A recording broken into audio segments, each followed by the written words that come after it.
dans un esprit d'amour et de paix, dans la parole de Dieu.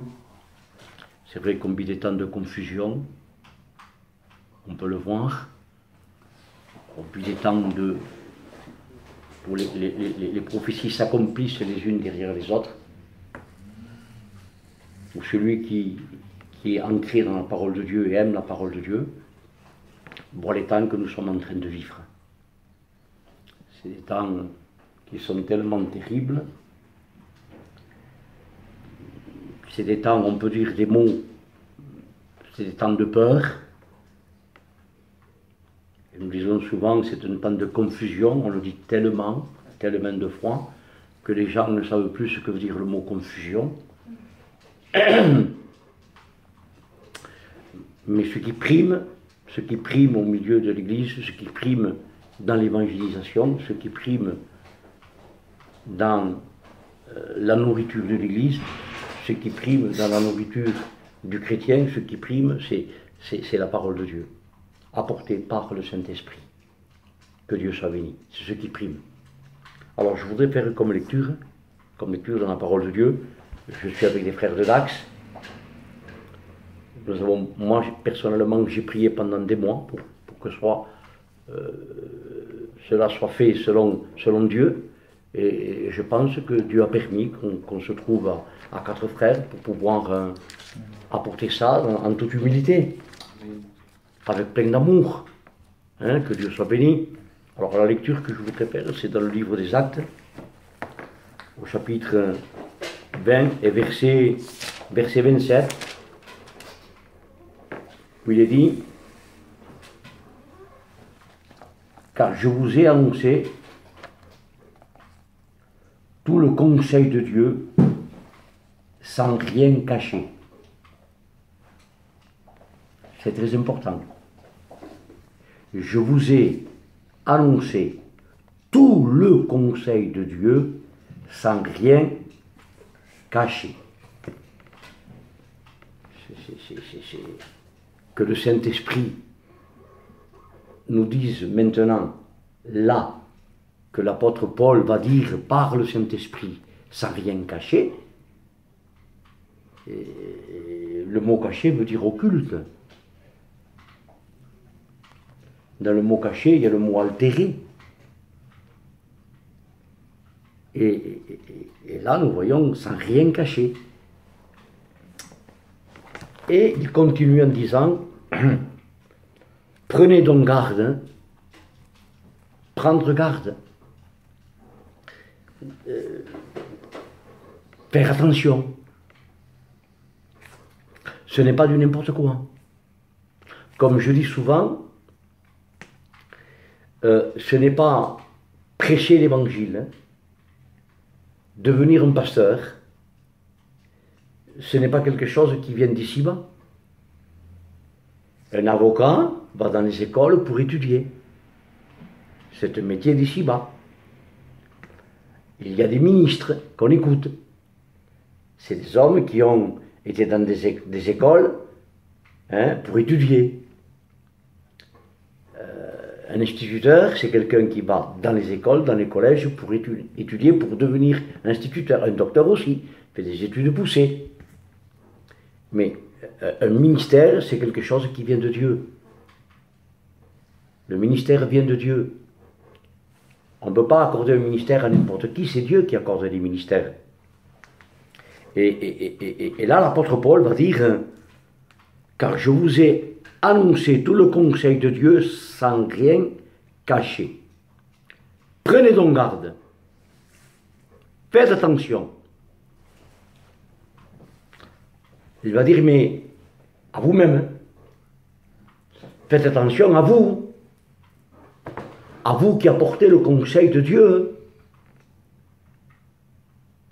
Avant de faire attention aux autres, faites attention à vous.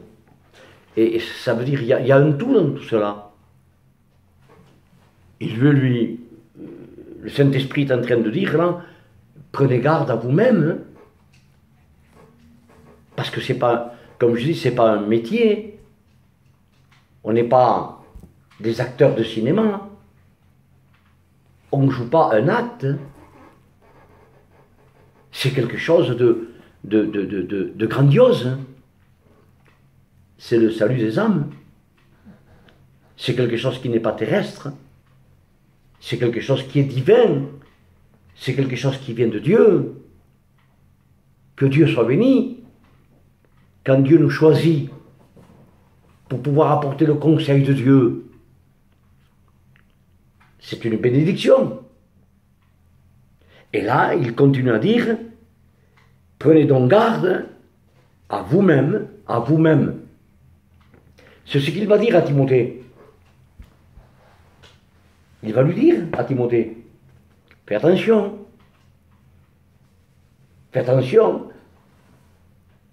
regarde, de peur qu'une fois que tu es prêché, non, fais attention. Fais attention à ce que tu enseignes. Veille sur toi-même et sur ton enseignement. Veille sur toi-même et sur ton enseignement. Parce que, en faisant les choses comme il faut, tu te sauveras toi et tu sauveras ceux qui t'écoutent. Merci pour le Saint-Esprit. Il dit que le Saint-Esprit vous conduira dans toute la vérité. On délaisse un peu le Saint-Esprit de côté. On pense que, un exemple, je me prends comme exemple, comme ça je blesse personne. Voilà, il y a 50 ans que tu prêches. Ça ne veut rien dire. Ça n'a aucun sens. Quand il est parlé d'anciens dans la parole de Dieu, soyez soumis aux anciens, ça y est écrit. On ne peut pas passer au-dessus de ça. C'est impossible. Ça y est écrit d'être soumis aux anciens. Mais le pourquoi soyez soumis aux anciens? Ce n'est pas parce qu'ils savent plus que les autres. Non, c'est parce qu'ils ont un vécu spirituel. Vous verrez dans le Nouveau Testament, dans l'épître aux Corinthiens, dans l'épître aux Éphésiens, vous verrez le mot pasteur 2 fois. Mais après, presque dans tous les épîtres, il est parlé de mots anciens. C'est pour ça qu'il est dit, soyez soumis aux anciens. Non une servitude, mais par respect. Si la parole de Dieu le dit, donc il faut le faire. Que Dieu soit béni. On continue. Et il va dire, prenez donc garde à vous-même et à tout le troupeau sur lequel, et à tout le troupeau, je répète, et à tout le troupeau. Quand il parle de troupeau, c'est que devant un troupeau, il y a un berger.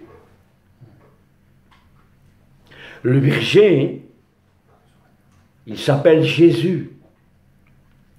C'est lui le berger. Et là, il nous dit, à tout le troupeau sur lequel, il ne faut pas oublier, sur lequel le Saint-Esprit vous a établi. On n'est pas établi par les hommes. On a besoin d'organisation. Mais toute organisation, il faut qu'elle soit conduite par le Saint-Esprit. Sinon, c'est une organisation qui désorganise. C'est un plan humain. Donc nous devons rentrer dans le plan de Dieu. Et l'apôtre Paul et le Saint-Esprit dit bien, et à tout le troupeau sur lequel le Saint-Esprit vous a établi. Établi par le Saint-Esprit. Des fois on s'établit tout seul.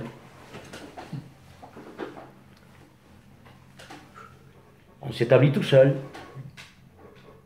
Des fois, on veut faire des choses où Dieu n'y est pas. L'important dans le travail de Dieu, c'est que Dieu soit en accord avec nous. Amen. La Bible dit que nous sommes ouvriers avec Dieu. Ça, il faut se le rappeler. que nous sommes ouvriers avec Dieu. Et des fois, l'ouvrier veut devenir un patron. On ne sera jamais patron. On ne sera que des serviteurs. Et dans le mot serviteur, il y a le mot doulos, il y a le mot esclave. Nous sommes des esclaves au service du maître. Dieu ne met pas un poids. Dieu met une joie de le servir. Il y en a qui donnent plus d'importance à leur vie ici-bas qu'à la vie de Dieu. Je voudrais dire un mot en passant. Je lisais où l'apôtre Paul va dire à un certain moment, je ne fais aucun cas de ma vie comme si elle m'était précieuse. Et la version Martin dit, je ne parle pas, je ne fais aucun cas, je n'en parle même pas, il va dire. Il n'en parle même pas de sa vie. Nous sommes au service du Maître. Un service qui se fait avec amour. Alors, on revient et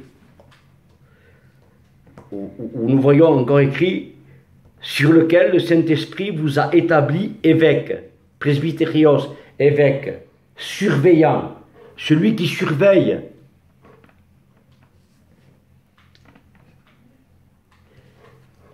Merci pour la prédication. Merci qu'il y ait des hommes qui prêchent, il en faut. Mais on n'est pas là pour être applaudis. Il faut se rappeler que nous, serviteurs, moi, serviteurs, quand Dieu m'établit quelque part, c'est dans son œuvre, lui. Je ne suis qu'un ouvrier. Je ne suis pas un pape. Je ne suis qu'un ouvrier au service du Maître. Que Dieu soit béni. Et il dit, le Saint-Esprit vous a établi évêque, mais pourquoi faire? Pourquoi faire? Pour être un dominateur? Celui qui domine dans une église? Celui qui... Excusez-moi, c'est avec amour. Celui qui bombe le torse, c'est moi le pasteur. C'est moi le patron. Mais non. Non. Celui qui convertit, celui qui sauve, il s'appelle Jésus. C'est le Saint-Esprit qui convainc. Ce n'est pas ma prédication à moi. Ce n'est pas mon éloquence. Non, mon éloquence ne sauve personne.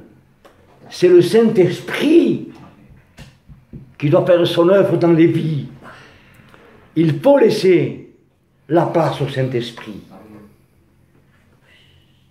Dans le Nouveau Testament, dans le livre des Actes, partout vous voyez le Saint-Esprit travailler.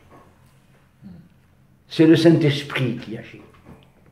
Il est même dit, je ne donne pas les versets, dans l'Épître aux Corinthiens, que le Saint-Esprit sonde tout, même les profondeurs de Dieu.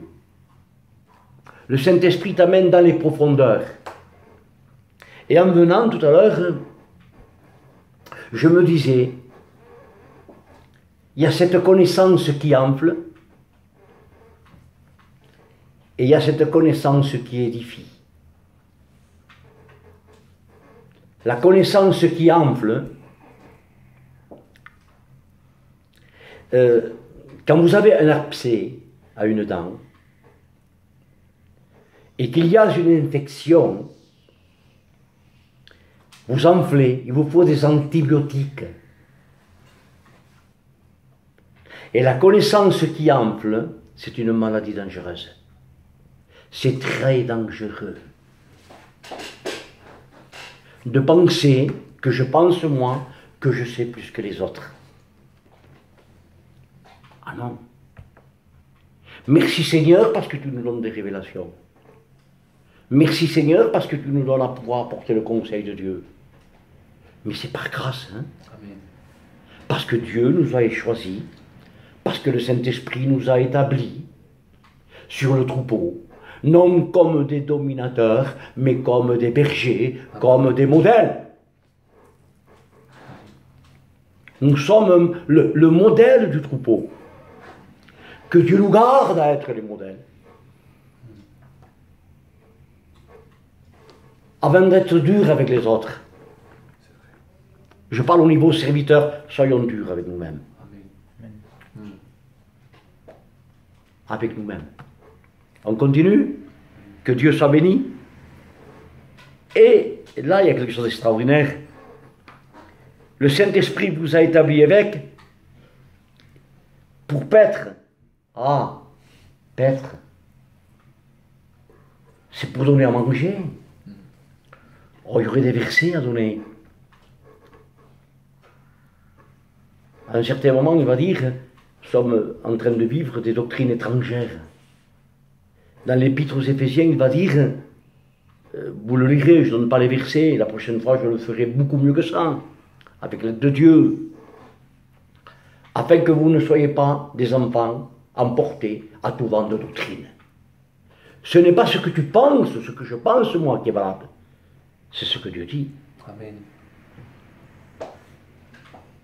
L'important, c'est ce que Dieu dit. C'est ce que la parole enseigne. On ne doit pas être des obsédés, mais on doit être ancré et plongé dans les Écritures, dans la parole de Dieu. Que Dieu soit béni. Et là, il dit, pour paître, pour donner à manger. Donc, il y a un troupeau à conduire. Tu ne peux pas le conduire n'importe où. Tu vas chercher le pasteur, ou le serviteur, ou le frère, hein, va chercher ce qu'il y a de meilleur. Un berger va essayer de trouver les pâturages les meilleurs. Amen. Amen. Et il va garder son troupeau, il va les amener vers là où ils vont pouvoir avoir de la verdure, avoir à manger. On ne peut pas conduire un troupeau n'importe où et n'importe comment. Vous savez, vous avez entendu parler des moutons de Panurge?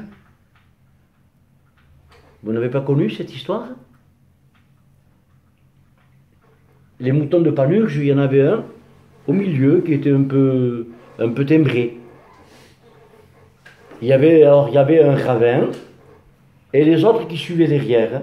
Il était en tête. Alors il s'est jeté dans un ravin et les autres moutons ont suivi derrière et se sont tous jetés dans le ravin. Quand tu es en tête, là je parle de moutons, mais quand le modèle est en tête du troupeau, il faut qu'il fasse attention qu'il les mène. Il ne peut pas les mener n'importe où. Que Dieu soit béni. Et comme il dit, vous avez été établis par le Saint-Esprit. Établis par le Saint-Esprit. Il y en a qui pensent qu'ils sont établis parce que je suis bien habillé, je sais bien parler, j'ai de l'éloquence dans mon message. Hein, c'est pas ça. Si tu es sur une estrade, c'est par amour des âmes. Amen. Parce que tu aimes les âmes. Amen. Jésus est venu mourir par amour. Tout est sur les bases de l'amour. Et dans l'amour ne peut pas se dissocier de la vérité. Ça marche ensemble. Et il est dit, je voudrais retenir ce mot, pour paître qui? L'Église, le corps. L'Église, c'est le corps.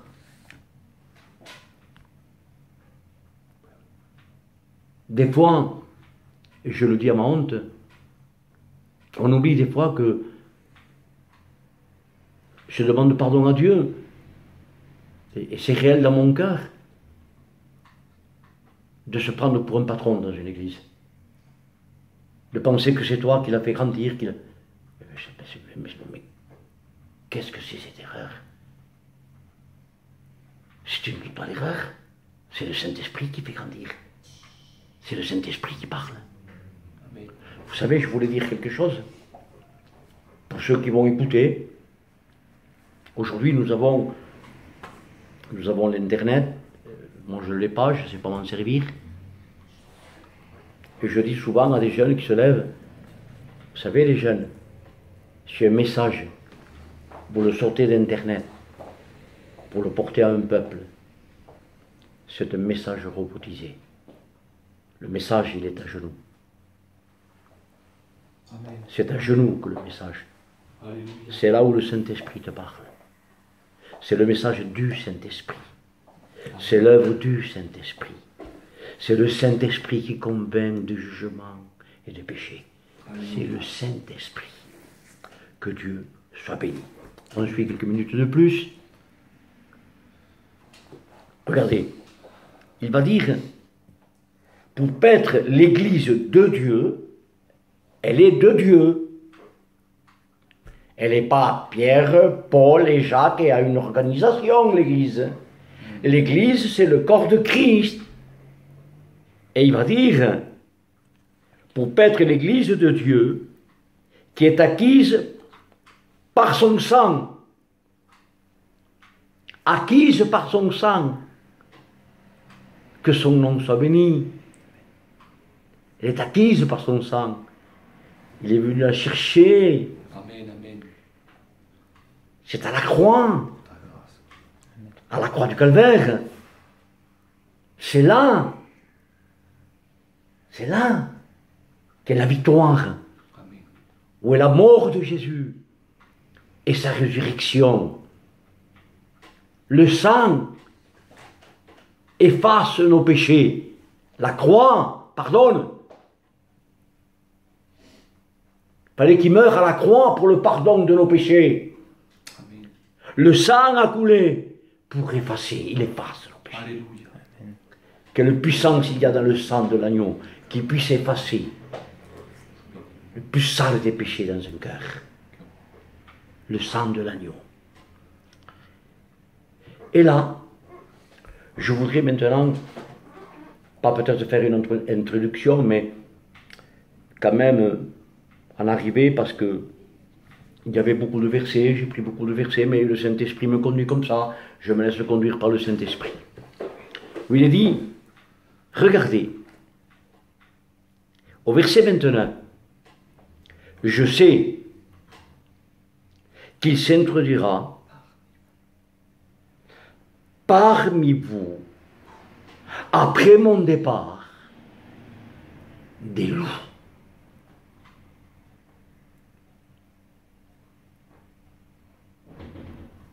Pourtant, hein, quel avertissement, hein. Je sais qu'il s'introduira parmi vous, après mon départ, des loups cruels. On n'a pas le temps de voir ce que veut dire le mot cruel. Je vais parler de quelque chose, peut-être, qui ne tombe pas à point là, mais ça ne fait rien. Vous avez vu, au jour d'aujourd'hui, partout où il y a ces guerres, malheureusement, quand il tue ces hommes, il les égorge.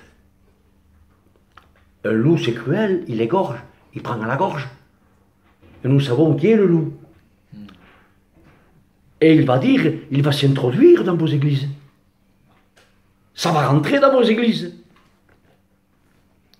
Après mon départ, des loups cruels qui n'épargneront pas le troupeau, qui ne vont pas épargner le troupeau, des loups cruels. Et vous savez que dans Jean, il est dit que le loup ne vient que pour dérober, égorger et détruire. C'est un destructeur. On doit être sur nos gardes. Hein. Et là, il continue à dire, et qu'il s'élèvera du milieu de vous, il ne va pas dire de là-bas, non, il dit de l'Église, du milieu de vous. il s'élèvera, il va dire, des hommes qui enseigneront des choses pernicieuses. Or là, j'ai essayé de chercher que veut dire le mot pernicieux. Pernicieux, pour entraîner les disciples après eux. Or, dans le mot pervers, pernicieux, pervers, ça va ensemble. Dans le mot pervers, il y a le mot dépravé.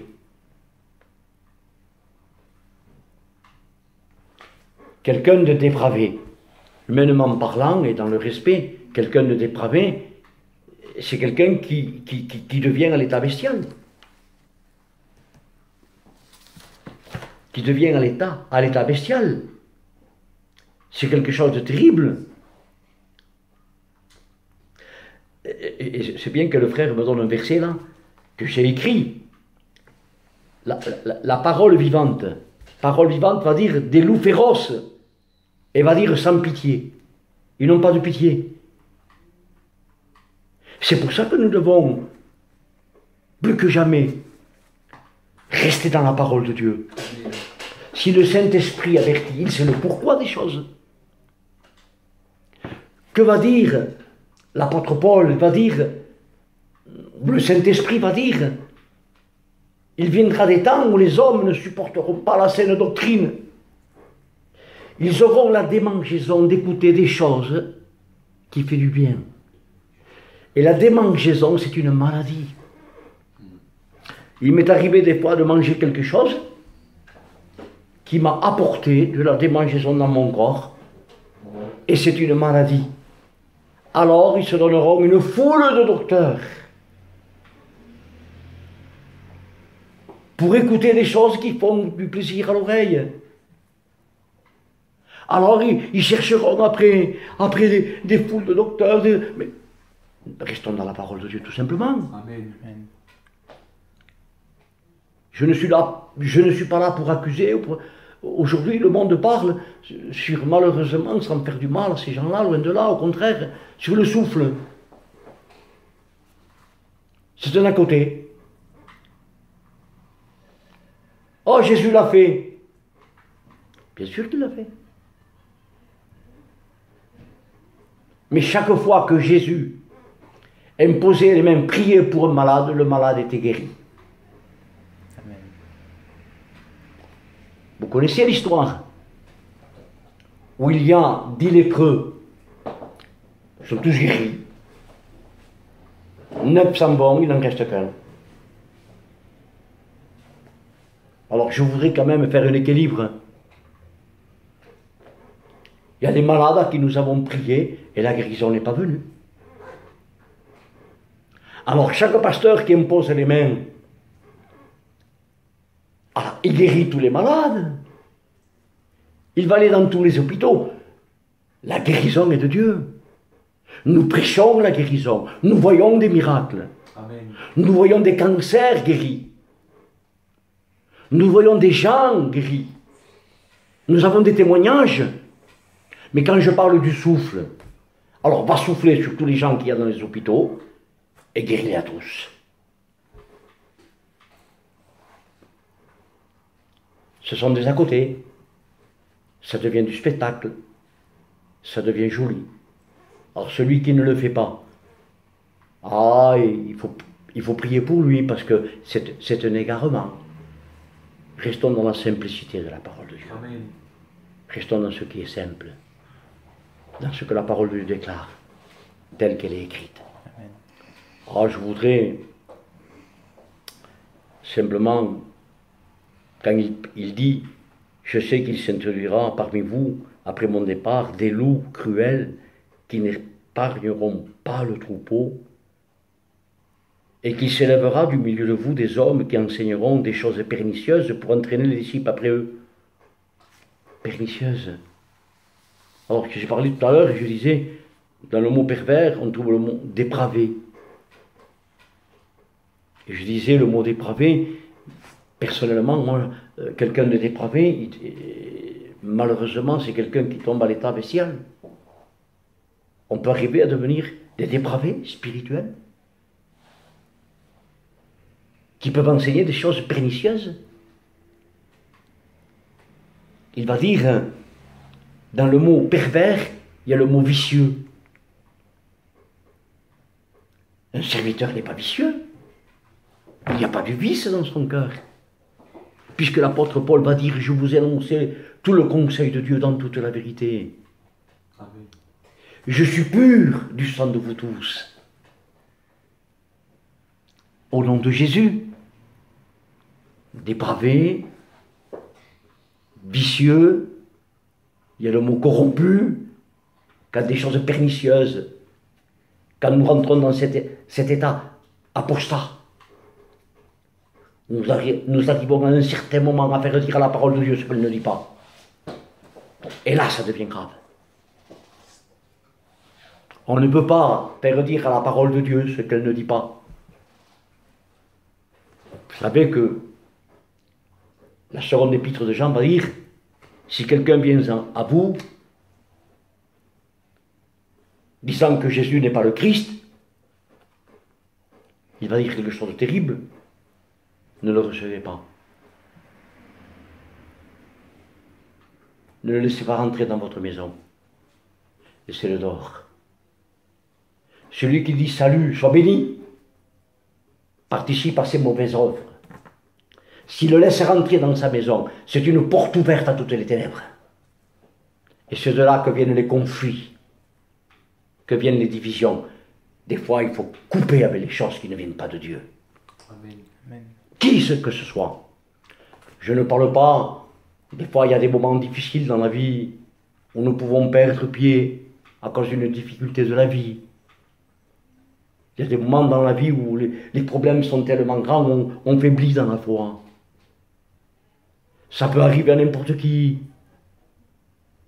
Nous sommes là pour aider ces frères-là. Mais nous ne sommes pas là pour aider ceux qui vivent dans le désordre, dans le péché. Amen. Et qui restent dans leur position. Aujourd'hui, on est en train de régler une situation. Peut-on manger avec celui-là? Peut-on manger avec celui-là? Mais quand c'est un chrétien dans l'église, qui vit dans le désordre, qu'on doit reprendre dans l'amour de Dieu pour le faire revenir à la surface, le faire revenir à la vie. Nous sommes là même à nous brûler les mains pour les sortir de là-dedans, de faire tous nos efforts. Mais s'ils continuent dans leur état, s'ils ne veulent pas écouter, s'ils ne veulent pas se soumettre, si ton frère a péché, dit la Bible, reprends-le. Matthieu 18, il va dire, si tu sais que ton frère a péché, va et reprends-le entre toi et lui seul, tout seul, huis clos. Frère, fais pas ça. Tu n'as pas le droit de le faire. Il ne t'écoute pas.